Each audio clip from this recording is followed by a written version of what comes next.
I'm a bit thinner right now than the state I usually walk around at because I've just come off of a dry fast. And what I wanted to do is I just wanted to share one bit of solitary advice that seems paradoxical. For people that are seeking out the highest degrees of health, the highest degrees of wellness, the highest degrees of connection, purity and cleanliness of body, I think one of the best ways to encapsulate my advice for people in that position, on that path of searching, is to stop taking health into your own hands. That's my bit of advice.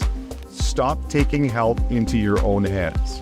Now, you have to sit with that for a bit. You have to play with what that means. You'll find statements that seem cryptic, that seem paradoxical, like they don't make sense because there's a contradiction baked into them. But there's a truth hidden there that just requires some time. And then all of a sudden, oh my God, the union of the opposites, there's a harmony, and it just starts to make sense. Why is it that we are eating past that point? The reason that we keep going and we keep eating is because there's some voice in the back of the mind there that says, we need such and such intake of nutrients a day, otherwise we'll run into problems, right?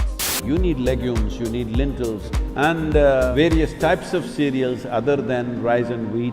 All this is needed to make vegetarian diet a complete process. Also making healthier lifestyle choices through foods like oily fish, fortified cereals, milk, and juice. Oily fish, fortified cereals, milk, and juice.